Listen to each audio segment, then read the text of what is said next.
যাদের কারণে, যাদের রক্তের কারণে আজকে আপনি বেকসুর খালাস, যাদের রক্তের কারণে আপনি প্রধান উপদেষ্টা হয়েছেন, তাদের রক্তের বদলা যদি না নেন, আপনাকেও আগামী দিনের মানুষ ক্ষমা করবে না।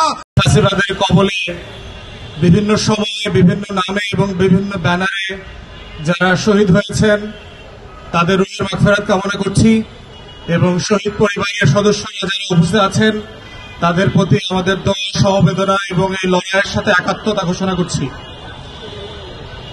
বাংলাদেশে এই বিচারের দাবি দাওয়া নিয়ে অনেক বক্তারা ইতিমধ্যে কথা বলেছেন। আমি এটার কিছু প্রসেস নিয়ে কথা বলতে চাই যে বাংলাদেশ 2-এর কথা যখন আমরা বলছি, দায় ও দরদের ভিত্তিতে নতুন রাজনীতির কথা যখন বলছি, আমার স্বাধীনতা, আমার সার্বভৌমত্ব, আমার জাতীয় স্বার্থ এবং আত্মমর্যাদার কথা যখন বলছি, হয়তো না আপনার মামলা চলতো, যাদের কারণে, যাদের রক্তের কারণে আজকে আপনি বেকসুর খালাস, যাদের রক্তের কারণে আপনি প্রধান উপদেষ্টা হয়েছেন, তাদের রক্তের বদলা যদি না নেন, আপনাকেও আগামী দিনের মানুষ ক্ষমা করবে না। বাঙালির চরিত্র বুঝতে হবে। তারা প্যারিস থেকে এসে এনে নায়ক যেভাবে বানাইতে পারে, তারা মির্জাফরের মতো খলনায়ক বানাইতে পারে। এই রক্ত দেওয়া শহীদ পরিবারের এই ইতিহাস ভুলে যাবেন না। তাই আমাদের বক্তব্য হচ্ছে, গণতদন্ত কমিশনের মধ্য দিয়ে আওয়ামী লীগ প্রশ্ন রিজলভ করেন।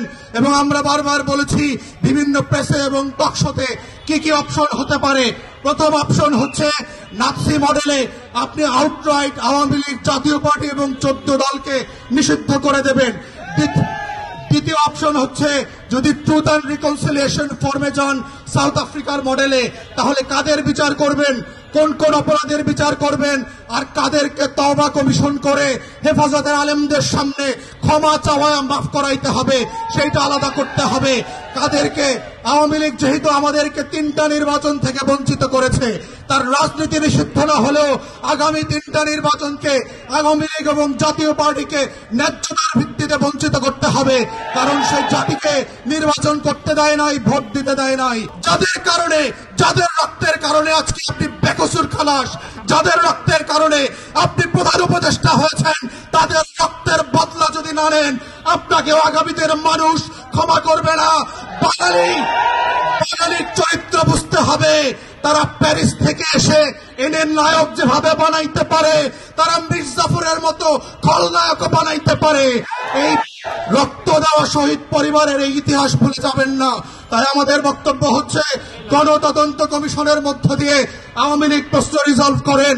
এবং আমরা বারবার বলেছি বিভিন্ন প্রেসে এবং টকশোতে কি কি অপশন হতে পারে। প্রথম অপশন হচ্ছে নাৎসি মডেলে আপনি আউটরাইট আওয়ামী লীগ, জাতীয় পার্টি এবং 14 দলকে নিষিদ্ধ করে দেবেন।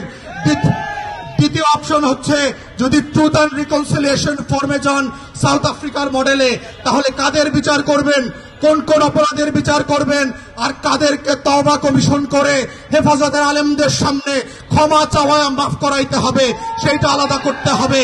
কাদেরকে, আওয়ামী লীগ যেহেতু আমাদেরকে 3টা নির্বাচন থেকে বঞ্চিত করেছে, তার রাজনীতি নিষিদ্ধ না হলেও আগামী 3টা নির্বাচনকে আওয়ামী লীগ এবং জাতীয় পার্টিকে ন্যায্যতার ভিত্তিতে বঞ্চিত করতে হবে। কারণ সেই জাতিকে নির্বাচন করতে দেয় নাই, ভোট দিতে দেয় নাই। আওয়ামী লীগের কোন পদস্থ নেতা ওয়ার্ড ইউনিয়ন থেকে শুরু করে যারা এমপি মন্ত্রী হয়েছে গত 16 বছর, তারা বাংলাদেশে আর কোনোদিন রাজনীতি করতে পারবে না। জাতীয় পার্টির প্রশ্ন ন্যায্যতার ভিত্তিতে সমাধান করবার মধ্য দিয়েই আজকের এই শহীদদের বিচার ফয়সালা হইতে হবে। এই দাবি আহ্বান রেখে আমার বক্তব্য এখানেই শেষ করছি। সবাইকে অসংখ্য ধন্যবাদ। আসসালামু আলাইকুম।